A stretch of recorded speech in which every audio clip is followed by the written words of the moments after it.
This has to be the worst gaming company to ever existed. Now, don't get me wrong, I'm sure there are way shittier companies out there like EA, Ubisoft, Sweet Baby Inc., Activision, Nintendo, especially Nintendo. Speaking of Nintendo, they're practically the only reason why this company exists to begin with. Now, what do I mean by that?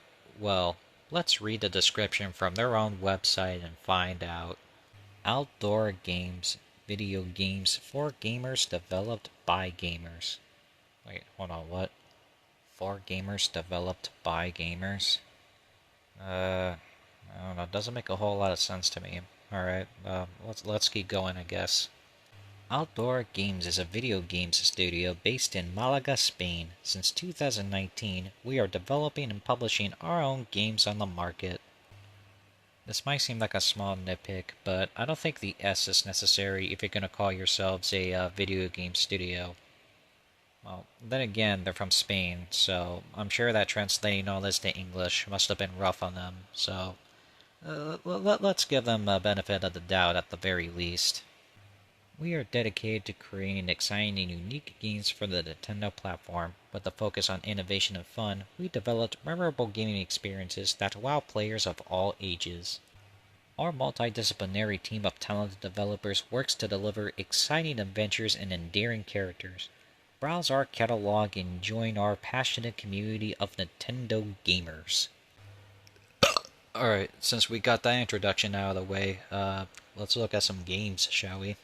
As you can see, they have a well-defined selection of games such as High School Detective, Zombie Survival, The Walking Pandemic, and Love, Death, and Mummies. Each of these have their own trailers, so let's take a look at each of them and find out what they're all about, starting with High School Detective.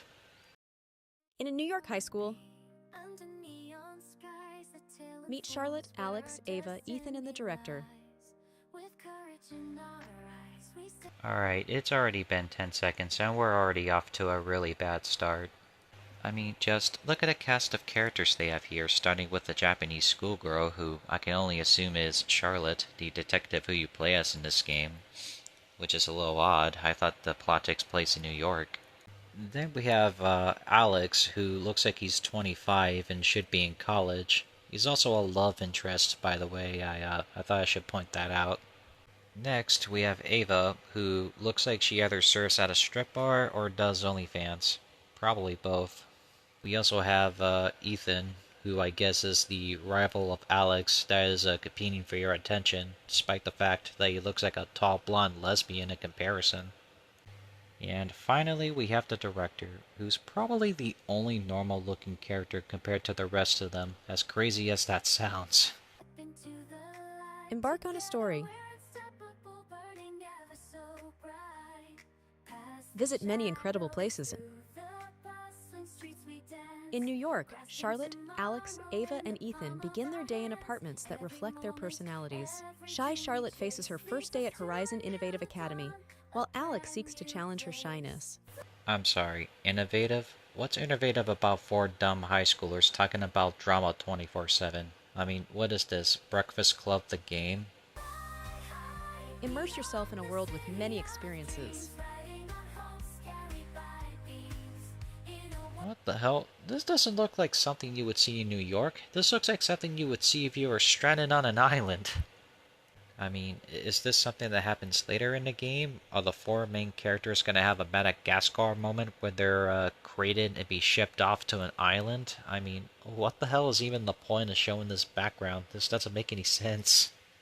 Soundtrack with over 20 charming songs. Huh. Now that you mentioned soundtracks, did anyone else pick up any Tech Talk vibes when they were watching this trailer? I'm really curious.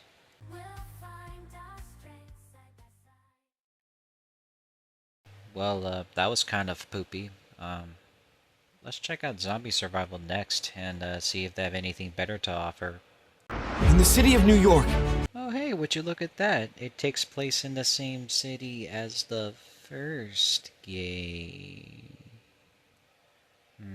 You know, I'm picking up two things. Either one, this was a planned sequel, or two, a very, very strange coincidence. Oh, hey, look at that. It's the high school director.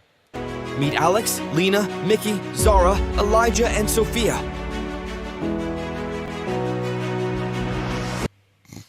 Is it just me, or do these two look like Pokemon trainers? Embark on an adventure.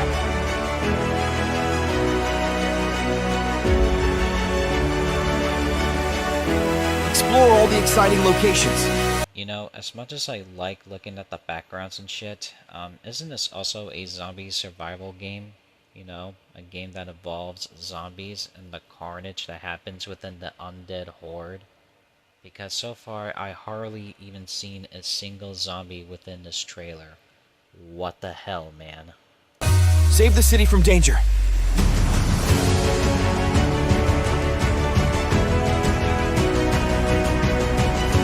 Soundtrack with over 20 amazing songs. Oh hey, they have just as many songs as the first game. You know, I'm not gonna jump the gun at this. This could be a coincidence. Zombie Survival, The Walking Pandemic. Coming soon to the Nintendo Switch. Okay, well that one sucked too. Lastly, we will check Love, Death, and Mummies to see if there are any improvements among the three. But for some reason, I really highly doubt it. In an abandoned city. Oh boy, let me guess. New York City? Where chaos ensues.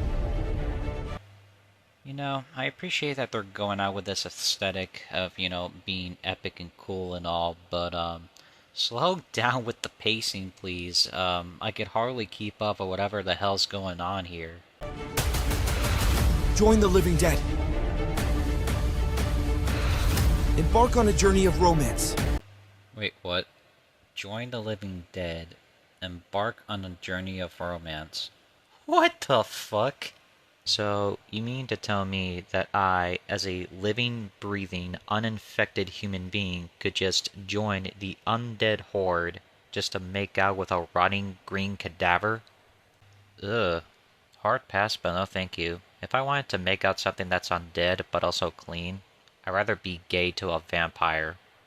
Okay, let's see, no, not gay. Not gay enough. Ugh, way too gay for me. Ooh, hello. Explore new areas. Survive the apocalypse. Who will you choose? That's very flattering, but unfortunately I'm already taken.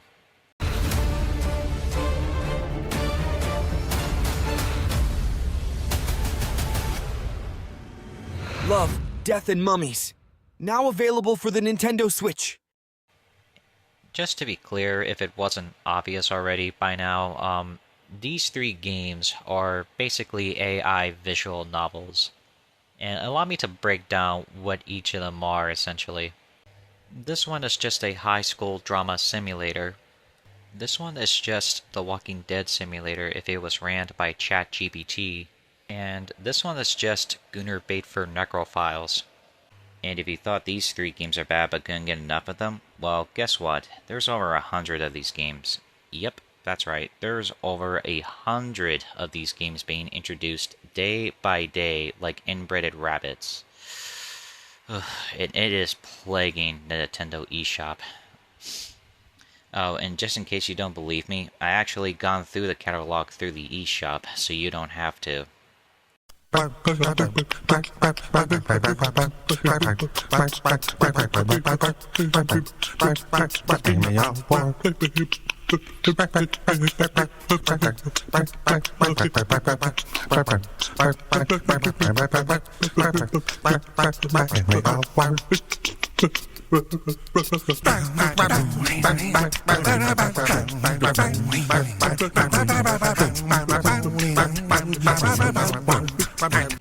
Now look, this is essentially the first time that I've ever done something like this, you know, making a whole video about it, talking out of my ass over an AI slop company. But the only reason that I am is because I am shocked. I am shocked that these games exist on the eShop to begin with, and it hardly ever gets talked about, like ever. I mean, when I look it up on a search engine, all I can find is a single article talking about it. When I look it up on YouTube, I only see 2 YouTube videos talking about it, and the views don't even justify how horrible that company is as well as their games. And I guess that's the only reason that I'm making a video about it, just to spread the awareness. But I guess if people do find this entertaining, watching a grown ass autistic person just going through a yap session for more than 10 minutes, that's fine too, I guess. I mean, who knows? Maybe I might talk about something else. It could be something cool, maybe something funny, could be some weird internet drama, or probably something cringe. Who knows? I guess we'll wait and see. So, until next time when I come up with something new to talk about, I suppose. Now, if you excuse me, I'm gonna go take a shit and then go to bed.